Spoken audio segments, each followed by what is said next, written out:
스가랴 3장 1절에서 5절 말씀 봅니다. 스가랴 구약성경 스가랴 3장 1절에서 5절 말씀. 제 성경은 1315쪽이 됩니다.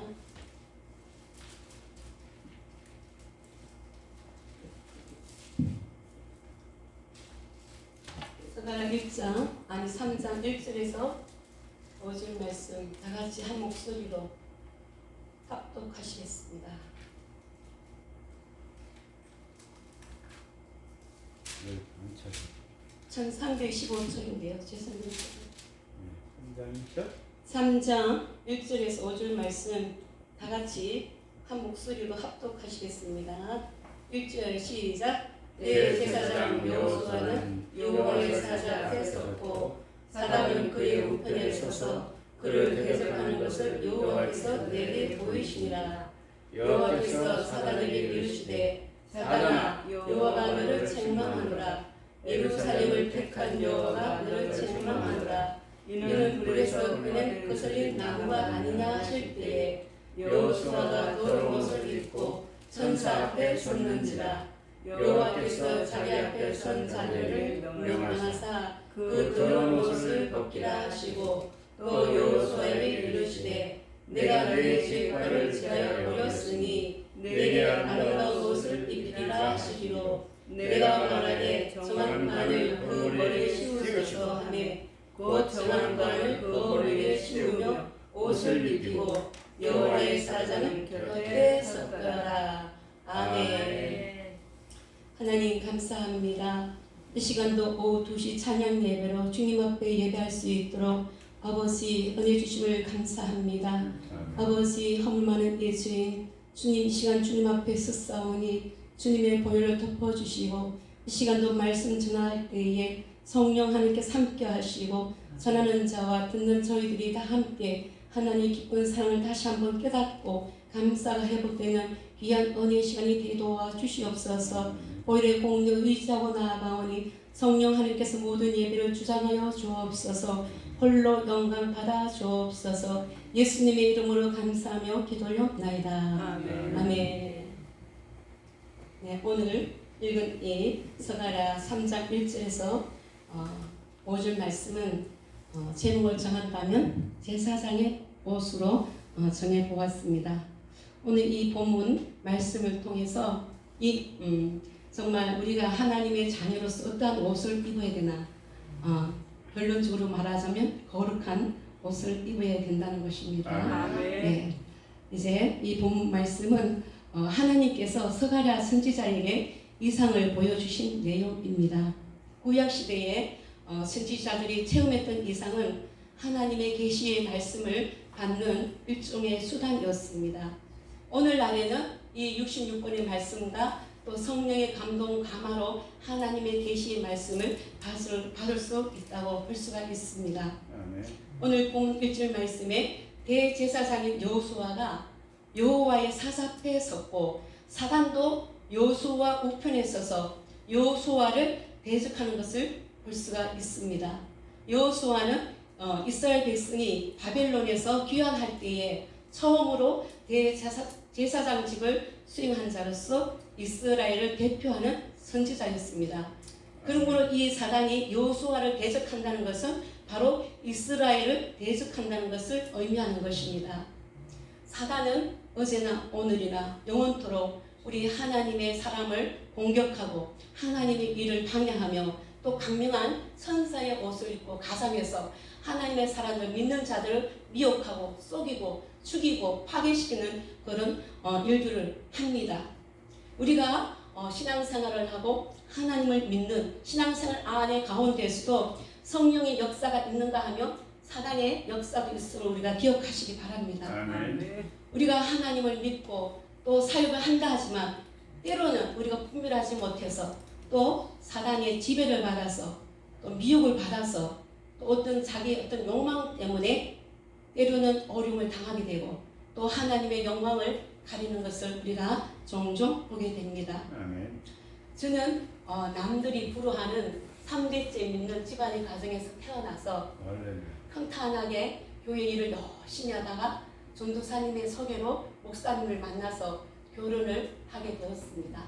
그런데 불행하게도 어린 아들 하나 남겨놓고 우리 남편은 병으로 세상을 떠나게 되었습니다. 왜 이렇게 세상을 일찍 그렇게 38에 남편이 38이고 저는 33살에 왜 이렇게 10년 딱 목회 시골 목회 딱 10년 했어요. 왜 이렇게 일찍 남편이 갔나 이렇게 생각을 해보니까 이제 그 시댁에 그 흐르는 가문에 질병의 전수가 있더라고요. 6형제가 있는데 4명이 가고 두 부만 남았어요. 그 가문에 흐르는 질병의 저주가 있었고 그리고 남편은 공부하는 걸 좋아했어요. 공부에 열심히 있었어요. 그래서 미국 유학 간다고 그 신혼 때 제가 병아리 감별까지 다 펴보고 그랬었어요. 근데 너무 이제 몸을 혹사한 거죠. 그리고 또 이제 시골 목회하면서 그 장로님으로 인해서 어떤 큰 어려움을 당했어요. 장로님한테 구타를 당해서 사주, 진단까지 나오고 큰 잘못도 없는데 그냥 그 아주 안동도에 못된 장로한테 걸렸어요. 저희 교회 장로님도 아니고 노회 장로님. 저희 교회 장로님 아주 못됐어요. 좀 뭐라 할까 교활해요.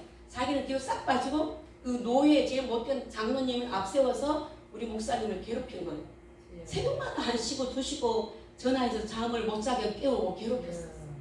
그래서 결국은 그 교회를 잊지 못하고 이제 다른 지역으로 이제 옮겨서 했는데 결국은 그 받은 스트레스 그게 이제 누적돼 갖고 이렇게 이제 몸이 자꾸 이상해지고 보는 자마다 얼굴이 안색이 안 좋으니까 병원 한번 가보세요 이러니까 그리고 당신도 이제 새벽 설교를 하다가 어지럽고 그러니까 혼자 요즘 남편은 참 인품이 좋아요.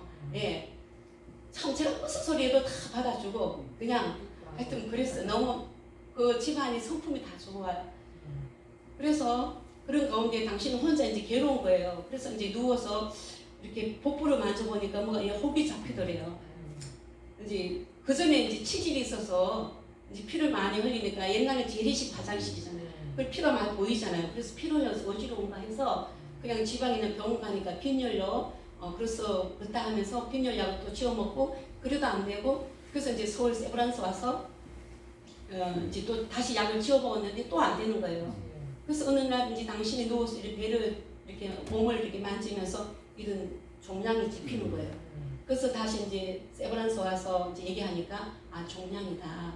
수술하자고. 그때 어린 나이에 뭐 아무것도 모르잖아요. 그때 수술하면 더 커지는 그런 경향이 있대요. 저는 안 했으면 싶었는데 남편은 이제 여기서 하자니까 한 거예요. 그래서 결국은 이제 신경성 암, 신경성 암으로 세상을 이제 떠났습니다. 이제 떠나고 그렇게 이제 남편이 가면서 저에게 이제 부탁을 했어요. 책이 많으니까 신학을 해서 목회를 하면 나보다 더 잘할 수 있을 거야. 아멘. 이런 이제 부탁을 했어요. 근데 저는 순종하지 않았어요. 왜 순종하지 않았나? 이유가 또 있죠. 정말 우리 남편을 만나서 6형제 맞이 3호로 가려니까 도저히 자신이 없는 거예요. 교제하다가 나 도저히 자신이 없으니까 우리 그냥 헤어지자고. 그러니까 헤어졌어요. 헤어졌다가 너무 괴로운 거예요. 또 어머니가 저한테 막 무슨 말을 하신 거예요. 네가 주의 종에 눈물 흘리면 네 눈물에 피눈물 난다 이러는 거예요. 그게 제가 말에 꽂혀버렸어요. 그래서 늘 마음이 괴로운 거예요. 옛날에 사경회가 있었잖아요. 1월 1일부터 1월 5일까지 그때 이제 연초 사경회가 있는데 그때 제가 이제 하나님 앞에 기도를 했어요. 하나님, 제 마음이 이렇게 괴롭습니다. 정말 이 전도사님 만나서 결혼해야 한다면 이 주간 안에 집회가 끝나기 전에 하나님 다시 만나게 해주세요. 헤어진 지 몇 개월이 지났는데 연락도 모르잖아요. 그래서 기도 이상하게 제가 또 그렇게 했어요. 그래서 이제 월요일 저녁부터 목요일 저녁까지 집회가 있는데 제가 월요일 저녁에 이제 기도를 했어요. 기도를 했는데 신기한 거는 화요일날 아침에 꿈이 여기서 전화가 온 거예요. 깜짝 놀랐어요. 어제 저녁 기도했는데 화요일 아침에 꿈이 여기서 전화가 왔어요. 그래서 가슴 철렁 내려앉아요. 그래서 이제 제가 그렇게 기도했으니까 마음을 다스리고 이제 나갔어요. 그때 여차저차 당신도 이제 마산에 그때 교육 전도사를 했었는데 새벽 기도 끝나고 그냥 그냥 기차 타고 올라왔대요. 그러면서 갈 때는 저보고 차표 끊어달라. 그래서 그냥 나도 그냥 빈몸으로 왔다는 게 그냥 열차 타고. 그래서 제가 이차 저차 이렇게 됐습니다. 그래서 하나님 응답을 제가 받아들이고 3월달에 약혼을 하고 또 마음이 변할까봐 3월달에 약혼을 하고 9월달에 결혼을 했어요.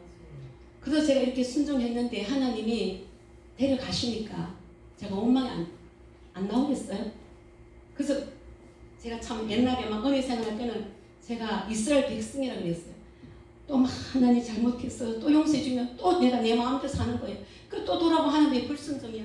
그럼 또 잘못했어요. 그럼 계속 내가 이스라엘 백성이구나. 한동안 그렇게 고백을 했던 경험도 있습니다. 이렇게 이제 제가 그런 경험이 있고 아픔이 있다 보니까 순종이 안 되고 그때부터 저는 하나님 원망하고 또 중요한 전도사님도 원망하고 엄마도 원망하고 그때부터 저는 이 마음에 불순종 이게 씨가 떨어지는 것 같았습니다. 그래도 하나님은 저를 버리지 아니하시고 그래도 세상 밖으로 나가지 않게 하시고 저는 사회생활 안 해봤어요. 평생 교회 안에서만 그냥 살았어요. 세상을 안 나갔고 하나님 나는 세상도 몰라요. 나는 아무 힘도 없는데 왜 나를 홀로 두셨습니까? 한동안에 제가 원망의 기도를 많이 드렸어요. 순종했는데 왜 데려가냐 이거예요. 그러면서 한동안 막 그런 기도를 하면서도 또 돌아보니까 제가 세상 밖으로 가지 않고 그도 교회 울타리 안에서 살게 하시고 믿음의 성도들을 만남을 통해서 제가 그냥 그래도 살아온 것 같습니다. 그리고 이렇게 참 60년이 넘는 정말 그 긴 세월 동안 예수를 믿고 경건의 모양은 있어도 구원의 감격이 없었고 또 하나님을 사랑하는 뜨거운 열정도 없었고 회심의 경험도 없었기 때문에 정말 저는 그 남편의 말에 참 순종을 못하고 이제서 깨달아요. 이제서 깨달으면서 너무 억울한 거예요. 또 깨닫고 나니까 너무 억울한 거예요. 너무 긴 세월을 제가 저번에 서평 목사님 왜 광야에서 맨날 빙빙 도냐고 그러셨잖아요. 계속 광야에서 빙빙 돈다고. 그래서 이제 보니까 사단이 제가 앞으로 일을 하면 큰 일을 할 것 같으니까 사단이 먼저 앞서갖고 가로막았던 거예요. 그때는 그 당시는 그걸 몰랐어요. 이제 와서 그게 깨달아지는 거예요. 아멘. 그러면서 이 사단은 정말 우리를 파괴시키고 공격하고 우리를 죽이려고 하는 거예요. 이 사단은. 예.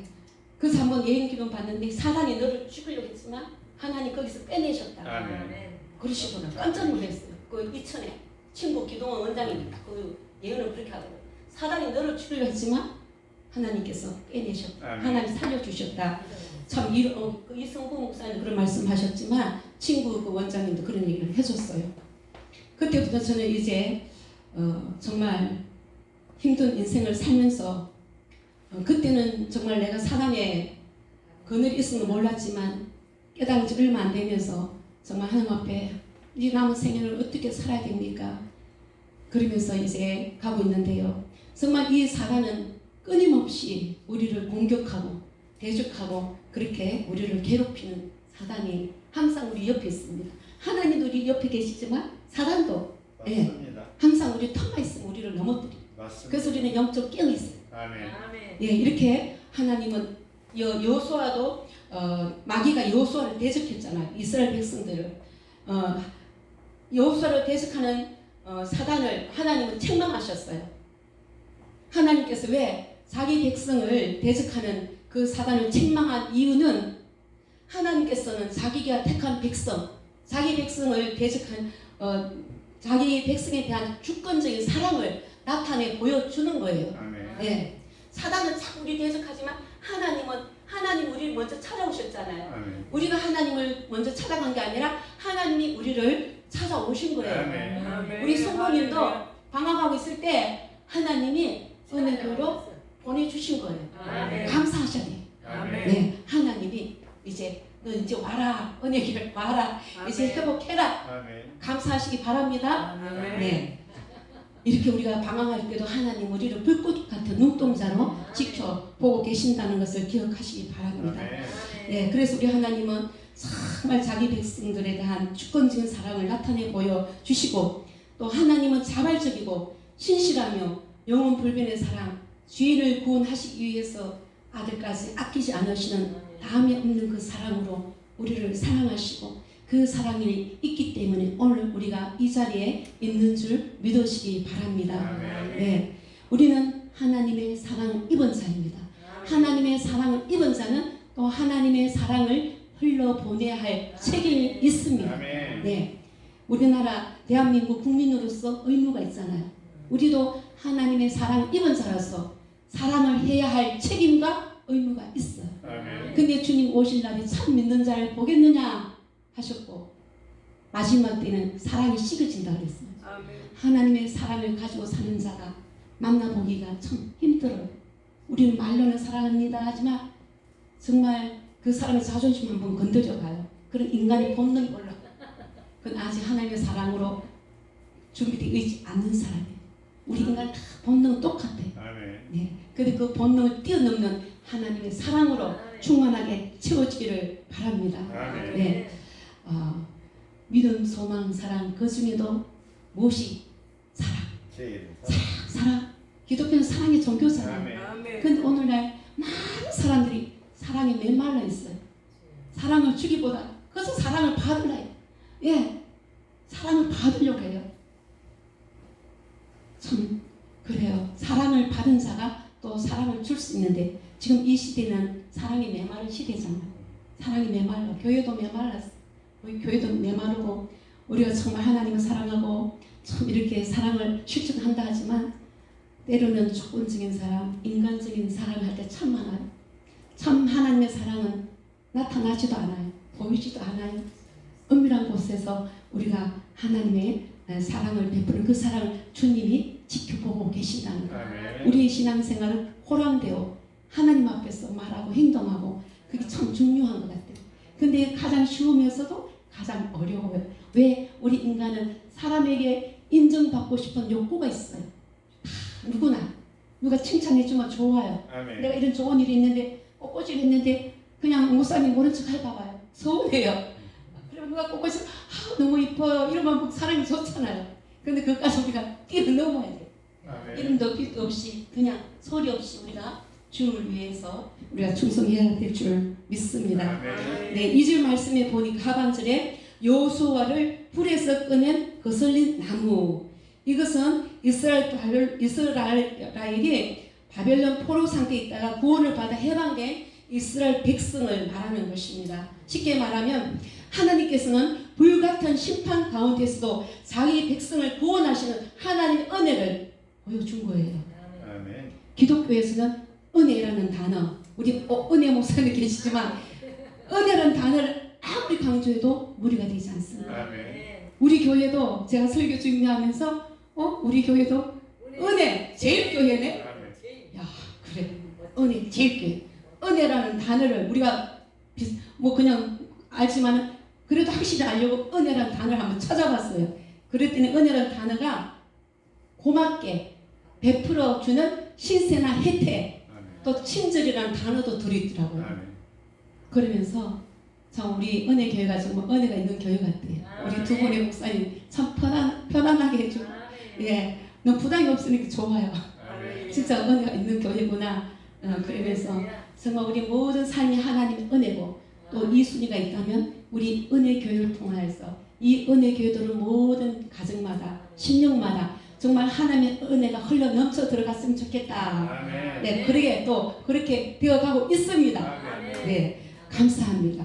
네, 이렇게 우리는 늘 하나님의 은혜 안에서 살아가고 있음을 믿으시고 저의 신앙 고백이 있다면 때를 따라 도우시는 하나님의 은혜. 아멘. 저는 저의 신앙 고백입니다. 아멘. 네, 하나님께서 그동안 정말 이 불순종하고 제약 가운데 있는 저에게 참 그동안 이 설교 준비를 하면서 하나님의 은혜를 한번 생각해 보았습니다. 아멘.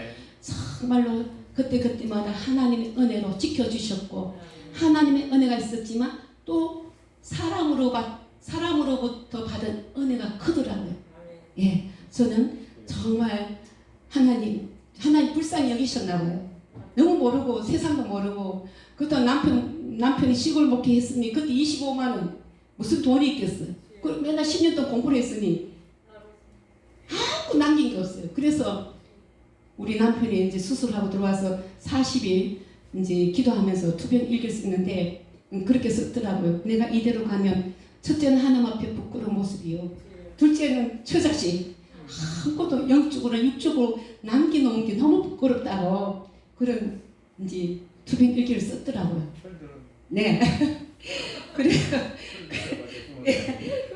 그러니까 하여튼 그러면서 참 이렇게 너무 불쌍히 여기셔서 그런지 제가 이제 큰 교회 이제 이렇게 생활하면서 성도들로부터 인해서 참 많은 물질의 또 도움을 제가 받으면서 또 힘들고 이럴 때마다 위로잘 많은 위로를 듣게 하시고 또 필요한 재정 있을 때마다 생각지도 않는 자들 통해서 많은 그런 물질의 도움을 받은 그들이 생각이 나고 지금은 제가 연락하려 해도 좀 아직 좀 그래서 연락을 못하고 참 그분들이 보고 싶고 지금 어떻게 지내실까 그런 생각을 한번 해보았습니다. 우리는 정말 무엇보다도 하나님의 구원의 은혜를 받은 축복의 사람입니다. 예, 축복받은 우리 사람은 항상 기뻐하고 감사하고 행복하게 살아야 할 책임이 있어요. 근데 그렇게 살고 있나요? 저는 그렇게 못 살았어요. 정말 우리는 다시 한번 정말 하나님의 백성 구원받은 것보다 더 큰 축복이 어디 있겠어요? 우리가 지옥 가지 않고 천국 갈 수 있다는 하나님의 자녀된 것이 가장 큰 축복인 줄 믿으시기 바랍니다. 이사야 43장 22절에도 보면 하나님께서 그 이스라엘 백성들을 물 가운데서도 강을 건널 때도 불 가운데서도 지켜주신 그 하나님의 은혜를 우리가 볼 수가 있습니다. 오늘날 전 세계가 이 코로나로 인해서 어렵다 하지만 정말 미래를 예측할 수 있는 불안과 두려움 속에 살고 있는 이 시대를 우리가 부인할 수 없잖아요. 네. 그러나 우리는 아직 은혜 시대에 살고 있습니다. 이 지구상에 24,000 종족이 있대요. 이 지구에 24,000 종족이 있는데 그 중에 복음이 들어가지 않는 미전도 종족이 300 종족이 남았대요. 그럼 24,000 중에 300 종족이 남았으니까 이제 시대가 임박하다는 거죠. 이제 주님 오실 날이 가깝다는 거잖아요. 이 남은 300 종족에 복음이 들어갈 때 그제서야 주님이 오신다는 거예요. 어떤 분들은 이제 코로나로 시작해서 환란이 시작됐다 하는 분들도 있어요. 근데 정말 이 300 종족을 보니까 정말 주님 오실 날이 임박하구나. 이 은혜 시대가 이제 지나가고 서서히 사라지고 있구나. 이것을 우리가 볼 수가 있습니다. 이 은혜 시대가 우리가 다 지나가기 전에 정말 더욱더 우리가 충만한 은혜 가운데서 말씀과 기도로 깨어 있어서 정말 이 환란을 대비하는 저와 여러분들이 되시기를 소원합니다. 네, 3절 말씀에 보니까 여호수아가 더러운 옷을 입고 천사 앞에 섰는지라. 이 더러운 옷은 이스라엘 백성의 죄를 상징하는 것입니다. 이스라엘은 사단에게 정죄받을 만한 더러운 죄악을 갖고 있었어. 그게 뭐예요? 우상숭배, 불순종, 또 지도자를 원망하는 그런 죄악으로 사단에게 정죄받아야 할 그런 조건을 갖고 있었어요. 우리들은 사단으로부터 정죄받을 죄가 없을까요? 저는 참 많더라고요. 일찍이 하나님께서 저에게 소명의 부르심이 있었지만 저는 그 마귀의 사단의 그늘 아래서 제가 분별하지 못하고 하나님을 원망하고 사람을 원망하면서 내 열심, 내 뜻, 내 생각, 내 감정, 종교 의식으로 제가 살아왔다는 것을 참 늦게서 깨닫고 너무나 마음이 괴로웠습니다. 4절 말씀에서 보면 여호수아가 입은 그 더러운 옷을 벗기라고 하였습니다. 그 천사들에게 여호수아가 입은 그 더러운 옷을 벗기라. 이것은 이스라엘 백성의 그 더러운 죄를 사하여 주신다는 의미를 말하는 것입니다. 사단은 이스라엘의 더러운 죄를 정죄하였지만 하나님께서는 그들의 허물과 죄를 깨끗하게 하심으로 제사함의 은총을 주셨습니다. 우리에게도 그러한 제사함의 은총을 주셨습니다. 이사야 44장 22절에도 보면 내가 내 허물을 빽빽한 구름에 사라짐같이 내 죄를 안개에 사라짐같이 도말하였으니 너는 내게로 돌아오라. 내가 너를 구속하였습니다. 아멘. 그리고 제사함의 은총이라는 단어를 생각하면서 우리 남편의 죽음이 생각났어요. 사람이 죽을 때는 이 다리부터 마비대가 올라가서 이 청각, 귀가 제일 늦게 다친대요. 그래서 이제 그날도 새벽 2시였는데 이제 죽을 날이 가까운 시간이 오니까 이제 다리가 이렇게 아픈가 봐요. 그래서 제가 이제 다리 사이에 들어가서 다리를 주물면서 찬양을 계속 했어요. 그때 210장 내 죄 사함 받고서 예수를 한뒤 나의 가는 길이 천국길이요. 이 찬양을 하는데 우리 남편이 그때 이렇게 뼈하고 가족만 남았어요. 그럼 힘든데 그때 갑자기 이 찬양을 부르는데 갑자기 이 남편 표정이 달라지는 거예요. 너무 환한 모습, 너무 평온한 모습. 어떻게 표현을 못 하겠어요. 갑자기 그 어그러지고 막 찡그리신 얼굴이 쫙 피지는 거예요. 그러면서 한 곳을 쫙 보고 있는 거예요. 그래서 제가 놀라서 들어보긴 있잖아요. 천사 왔어요? 왔대요. 몇 명 왔어요? 이렇게 나는 어려워서 몰라가지고 몇 명이 왔어요? 많이 왔대요. 많이 왔을까? 할렐루야. 계속 찬양 부르래요. 그래서 저는 천사들이 와서 남편을 고쳐주는 줄 알았어요. 고쳐주는 게 아니라 그때 하나님 그 영혼을 데리러 오신 거예요. 그래서 그 찬양 가사가 좀 이따 불러보겠지만 그 가사 구슬구슬 얼마나 저를 위로하고 참 용기를 주는 가사인지 몰랐어요. 그래서 한 몇 분 지나니까 얼굴이 또 어두워져요. 우리 죽을 때 두 영이 온다 하잖아요. 하나님의 영도 사단도 온다고. 그래서 저는 이 남편의 그 죽음을 보면서 두 영이 왔다 간 것을 보게 되었습니다. 그러면서 이제 제가 이제 하나님 고쳐주는 줄 알고 좀 이제 피곤해서 그때 동생이랑 엄마가 와 계셨어요. 동생하고 이제 교대하면서 제가 좀 쉬고 있는데 갑자기 한 5시, 6시 다 되가 갑자기 동생이 소리를 지르는 거예요. 언니 빨리! 그래서 갔더니 이미 이 눈동자가 위로 안 다치더라. 눈이 올라가 눈물이 막 흘러내렸어. 그래서 제가 그 눈물을 보면서 회개했나? 예. 평소에 내가 좀 남편 의심했어요. 너무 지식적이고 너무 막 인간적으로 좀 하는 것 같아. 영적으로 조금 안 맞았어요. 그래서 참 저 눈물이 회개의 눈물이고 또 처자식을 젊은 나이에 놓고 가려니까 마음이 아파서 하나님 앞에 중보하면서 기도하면서 가셨구나. 저는 그 두 가지로 받아들였어요. 그러면서 이제 그 천사들이 왔을 때 그때 이미 하나님이 그 영이 와서 이제 그 영혼을 데리러 간 거고, 그리고 저희 교회에서 기도 많이 하는 권사님이 계셨어요. 그 권사님이 새벽 5시 새벽 기도 가기 위해서 새벽 4시 반에 일어나잖아요. 비몽사몽간에 저희 교회 빛이 쫙 비치더래요. 빛이 쫙 비치면서 하얀 옷이 개켜있는 환상을 본 거예요. 이 권사님은 이제 기도하실 때도 이제 하나님 목사님 데려가시겠구나 그걸 아셨어요. 차마 저한테 이제 말을 못하고 모든 장례 절차가 끝나고 이제 이런 얘기를 하면서 하나님 저기 목사님 천국 가셨으니까 너무 슬퍼하지 말라고 이제. 그래서 저는 이 두 사건을 보면서 저에게 하나님이 용기를 주시고 위로를 해주신 것을 제가 이제 깨달았습니다. 한 3년을 제가 210장 이 찬양을 불렀어요. 3년을 남편 생각하면 막 하여튼 3년을 울었어요. 뭐 강대상에 서 있으면 남편 얼굴을 보이고 막 너무 슬픈 거예요. 그냥 수도꼭지. 그래서 눈물만 줄줄 줄라 어디 가도 못 하겠어요. 막 눈물이 나서 강대상만 쳐다보면 이 남편이 서 있는 것 같아서 하여튼 그런 세월을 3년 지나고 나니까 이제 조금 이제 모든 환경을 받아들이게 되더라고요. 그런 와중에서도 또 이제 꿈이 큰 교회에서 이제 같은 동료 목사님이 저를 신학도 안 했는데 영화부 전도사를 1년을 시켰어요. 그래도 또 한 7, 80명 열심히 했어요. 그렇지만 내 안에 아픔이 치유가 안 되니까 싫어요. 또 장자도 듣기 싫고 막 못 하기 싫어서 억지로 했지만 그래 그 하다가 제가 너무 하기 싫고 힘들어갖고 다 때려치워버리고 서울로 도망가 버렸어. 그런 세월을 정말 하나님 거역하고 이렇게 살아왔었습니다. 그럼에도 하나님은 택한 자녀들을 버리지 아니하시고 오래 인내하시고 좀 기다려주시고 용서해주시는 그런 하나님.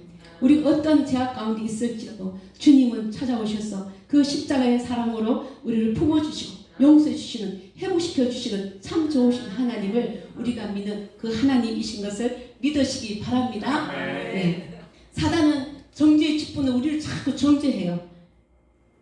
그러나 하나님은 우리가 어떠한 죄악 가운데 있을지라도 어떤 죄를 지었을지라도 회개하고 주님께 나아가기만 하면 용서하시고 구원의 은총을 베풀어 주시는 사랑의 하나님을 잊어서는 안 될 것입니다. 아멘. 네, 그 사랑에 감사해서 우리가 예배하고 예배가 삶이 돼야 되고 삶이 예배가 되어야 합니다. 근데 오늘 왜 기독교가 욕을 많이 먹습니까? 교회 와서 다 거룩하고 경건하고 근데 세상 밖에 가고 저도 그래요. 뭐 물건 살 때 좀 싱싱한 거 고르고 그래요.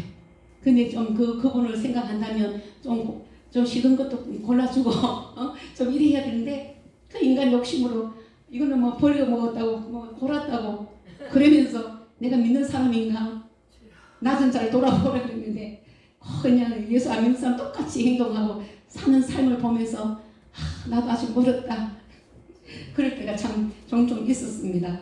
하나님께서는 여호수아에게 제사함의 은총을 선포하시면서 아름다운 옷으로 그에게 입히실 것을 말씀하시는 것은 곧 아름다운 옷은 죄를 사하시고 험없고 티 없는 거룩한 자로 만드셨음을 의미하는 것입니다. 우리는 보혈로 깨끗이 씻음 받을 수가 있습니다. 네, 이러한 하나님의 약속과 또 구원의 역사는 예수를 믿는 모든 자에게 적용되는 것입니다. 그래서 우리는 다 거룩한 자입니다. 그리스도의 피의 복음으로 거룩한 옷을 입음으로써 우리는 하나님의 자녀답게 거룩하게 살아가야 할 책임이 있습니다. 네, 그처럼 거룩하고 옷은 참 깨끗하게 입었어요. 근데 우리 속은 어때요? 속은 정말 너무나 시커멓다. 우리 예수님이 가슴이 탑탑대고 우리 인간들 죄 때문에 이 가슴이 이 간이 다 타가 녹아 없어졌대요. 우리 하나님이 우리가 너무 속을 태워가지고 그래도 우리 하나님은 우리를 용서하시고 기다려주시는 그 하나님이 얼마나 좋으신 하나님, 우리가 그 하나님의 자녀 됐다는 것이 얼마나 행복한지 모릅니다. 네, 그래서 우리는 정말 해마다 주님의 보혈로 씻고 해마다 주님의 보혈로 씻어야 됩니다. 눈을 뜨서는 하나님, 나는 부족합니다. 연약합니다. 아버지, 오늘도 주님 나를 붙잡아 주시고 나와 함께 동행하여 주시옵소서. 저는 이불 속에서 눈 뜨기 전에 한마디 하고 또 잠잘 누워서 하나님 감사합니다. 오늘도 아버지 하루를 지켜주시고 이렇게 안식할 수 있는 귀한 밤을 주셔서 감사합니다. 오늘도 내가 마음을 생각 지은 모든 죄를 용서하소서. 이렇게 하면서 이제 살아가고 있습니다. 제가 이제 5년 전에 위암 수술을 받고 나서 이제 남은 여생은 내가 주님의 일을 하리라, 주님의 뜻대로 살리라 하고 있는 중에 어떤 목사님을 만나서 이제 지방에 내려가서 2년 동안 열심히 목사님을 섬기면서 또 이게 신비 반주하면서 찬양 인도하면서 주방이며 관리하는 일들을 열심히 했습니다. 그런데 그 위암 수술 받은 3년도 채 안 된 상태에서 순종한 마음으로, 그래서 내가 이제 너무 지쳤나 봐요. 그래서 제가 너무 뭔가 마음이 그때 손가락든지 이렇게 아파서 했는데 그 이제 목사님께서 아시고 한 6개월 동안 술 가서 쉬고 있으라, 가서 말씀 보고 기도하고 있으라 이제 그렇게 하셨어요. 그래서 저는 이제 순종하는 마음, 저도 지쳤고, 그래서 이제 모든 걸 다 정리하고 짐을 싸서 이제 다 서울 올라와서 안식을 한다 하지만 저는 안식이 아니었었어요.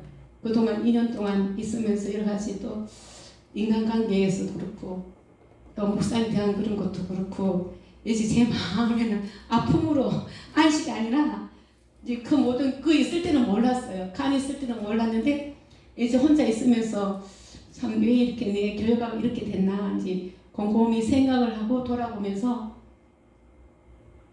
참 섭섭한 마음이 더 많았었어요. 섭섭함이 더 많았고 정말 참 하나님을 또 원망하다가 또 왜 이렇게 됐나 제가 이제 곰곰이 힘든 시간들을 보내면서 곰곰이 생각을 해봤어요. 그랬더니 이제 이 말씀처럼 여호와의 말씀이 내 삶을 두고 맹세하노라. 너희 말이 내게 들린 대로 내가 행하리니. 이 말이 다 걸려버렸어요. 그동안 많은 목사님들이 사명 감당하세요. 같이 주일 합시다. 이러면 저는 좀 이따 올게요. 다음에 할게요. 해지리가 돼가지고 그렇게 배다니고 또 이제 그 사이에 내려놓고 또 이제 가끔 집회를 가면은 또 이렇게 소명 의식을 심어주는 거예요. 그럼 이제 집회도 가기 싫어. 또 그런 소리 들을까봐. 그러면서 피해 다니면서 제가 나의 부정적인 언어.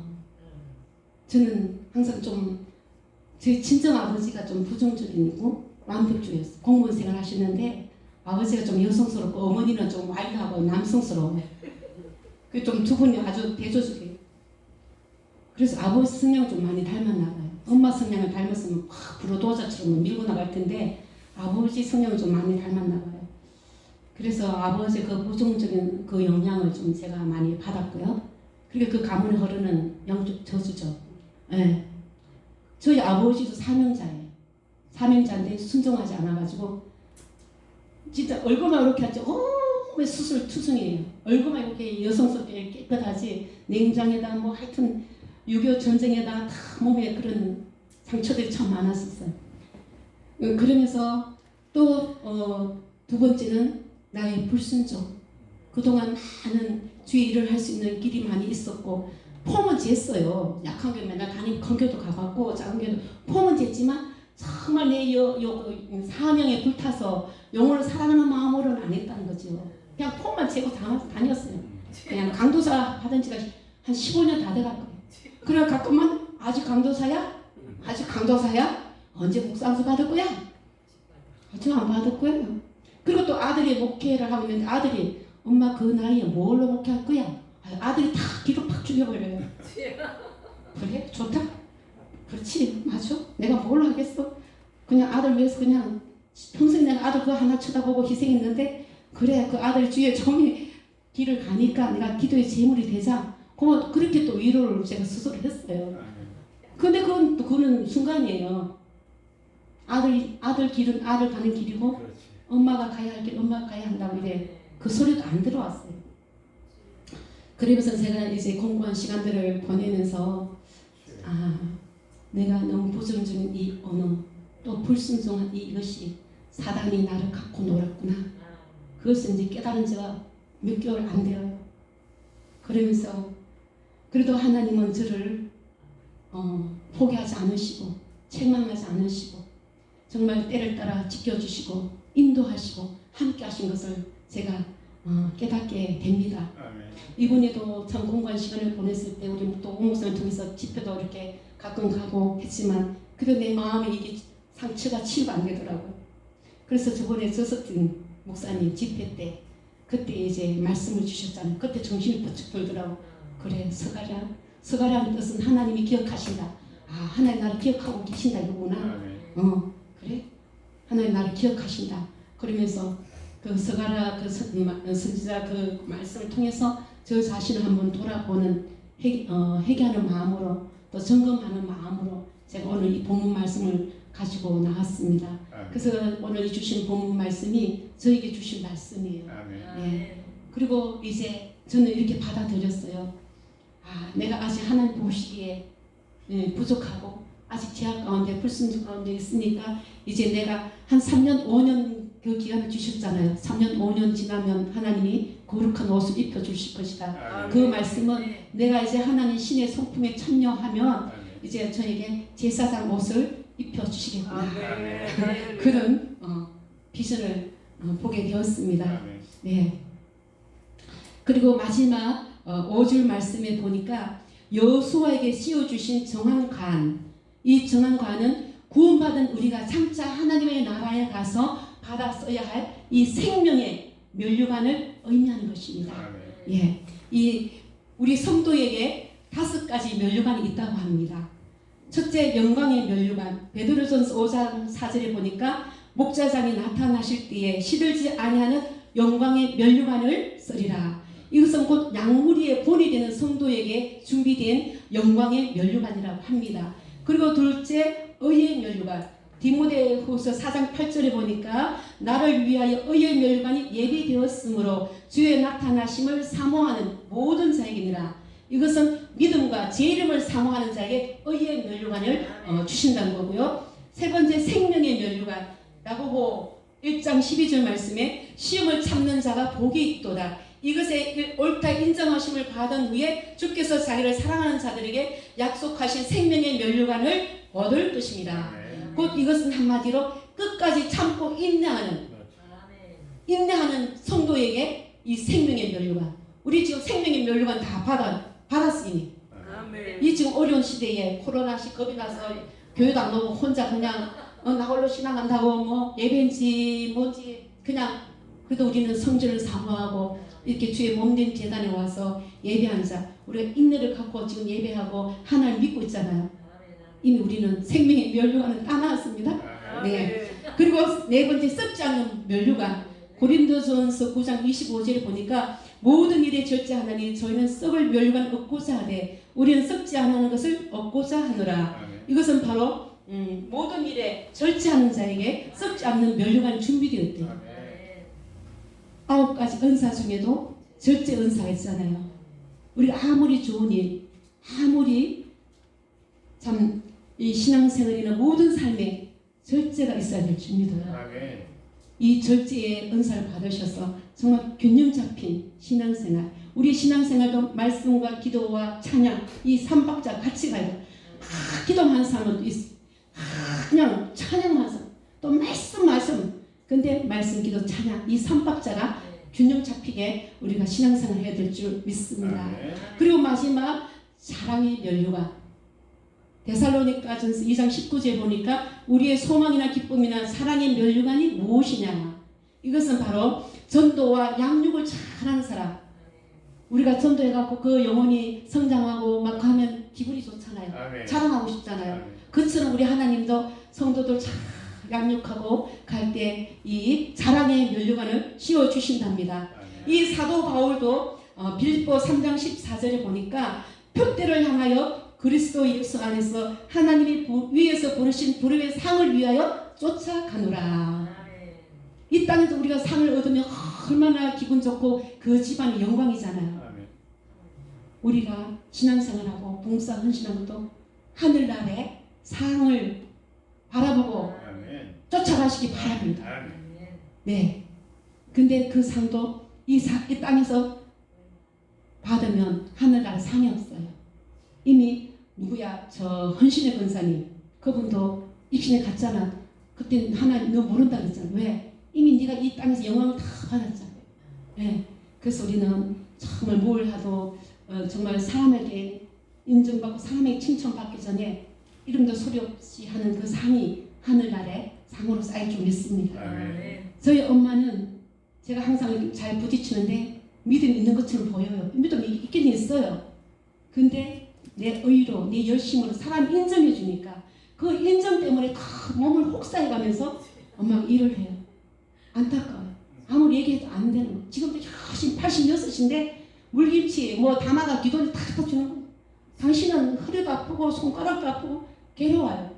엄마 이제 그만하세요. 좀 절제하세요. 네가 없다고 뭐 안 할 수 있나? 또 막 이러시는 거예요. 그래서 참 마음이 아파요. 우리가 모든 삶에 정말 우리는 주를 위해서 해야 돼요. 주를 위해서 해야 되는데 때로는 우리가 사람한테 인정받고 또 그것 때문에 하는 것도 참 볼 수 있는데 우리 모든 삶에 절제를 가지고 또 오직 주님의 상을 바라보고 가야 할 줄 믿습니다. 이제 말씀을 정리합니다. 이스라엘 백성은 스가랴 선지자가 본 이상대로 하나님의 구원의 은혜를 입어서 바벨론에서 해방되어 예루살렘으로 귀환하여 하나님의 소유가 된 것을 볼 수가 있었습니다.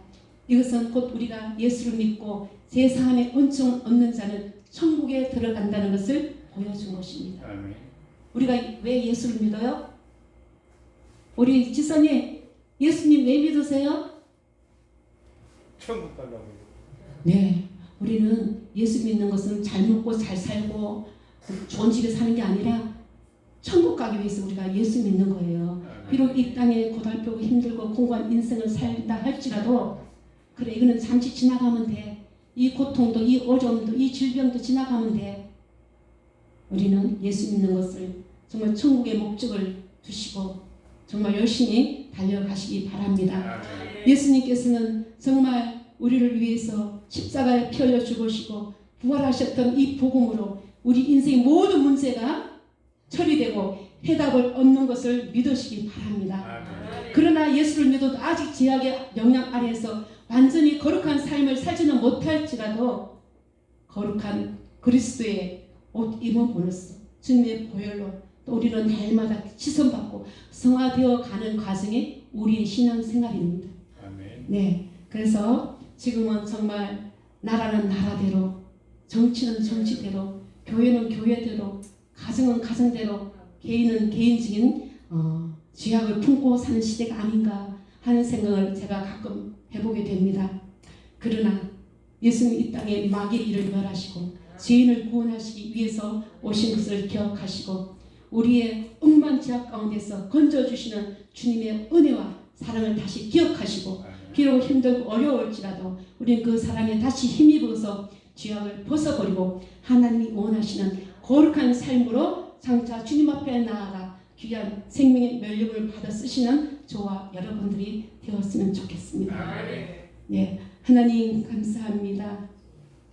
스가랴 선지자에게 본 이상을 통하여 정말 아버지 모든 죄인들을 구속하시기 위해서 이 땅에 내려오시고 모든 죄를 사하시는 아버지 제3의 은총을 저희들이 다시 한번 기억하게 하시니 감사합니다.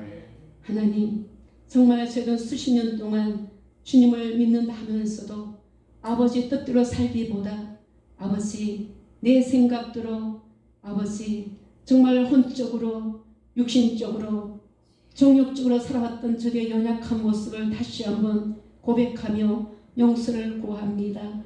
하나님 아버지 다시 한번 우리에게 구원의 은총을 베풀어 주셔서 지금 상황이 어떠하든 여호와를 인하여 기뻐하며 감사하며 주님이 원하시는 거룩한 삶을 살아갈 수 있는 저희들이 되게 하시고 이 은혜 제교를 통하여 하나님 영광이 나타나게 하시고 아멘. 하나님의 기쁨이 되는 귀한 재단으로 축복하여 주옵소서.